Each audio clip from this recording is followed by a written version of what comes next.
2014 నుంచి దాదాపుగా 2024 వరకు 10 సంవత్సరాలు 2 సార్లు ముఖ్యమంత్రిగా బాధ్యత చేపట్టిన వ్యక్తులు రాజకీయ ప్రయోజనాల కోసమో కుటుంబ ప్రయోజనాల కోసమో పార్టీ ప్రయోజనాల కోసమే ప్రయత్నం చేసిండ్రు తప్ప తెలంగాణ రాష్ట్రంలో ప్రభుత్వ శాఖలలో ఉన్న ఖాళీలను లెక్కించి ఆ ఖాళీలను భర్తీ చేసి నిరుద్యోగ యువకులకు ఉద్యోగ నియామక పత్రాలు ఇవ్వాలి అన్న ఆలోచన సంపూర్ణ స్థాయిలో చేయలేదు.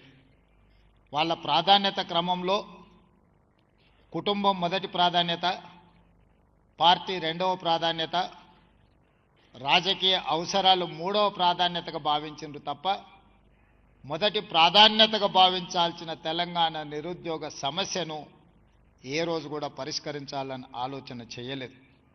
అందుకే 10 సంవత్సరాలు ఓపిక పట్టిన ఈ తెలంగాణ యువత ఇక లాభం లేదు, మేం పూనుకొని మాకు ఉద్యోగాలు ఇవ్వాలి అని అడిగే పరిస్థితి నుంచి వాళ్ళ ఉద్యోగాలు తొలగిస్తే మా ఉద్యోగాలు మాకు వస్తాయని చెప్పి మీరందరూ రోడ్డు మీదకి వచ్చి 2023 నాడు మీరు డిసెంబర్లో తీసుకున్న నిర్ణయం ఇక ఉద్యోగాలు అడగం, ఉద్యోగాలు ఇస్తామని గద్దెనెక్కిన వాళ్ళ ఉద్యోగాలు తీస్తామని మీరందరూ నడుము బిగించండ్రు. కాబట్టి ఈనాడు ప్రజాప్రభుత్వం ఏర్పడ్డది.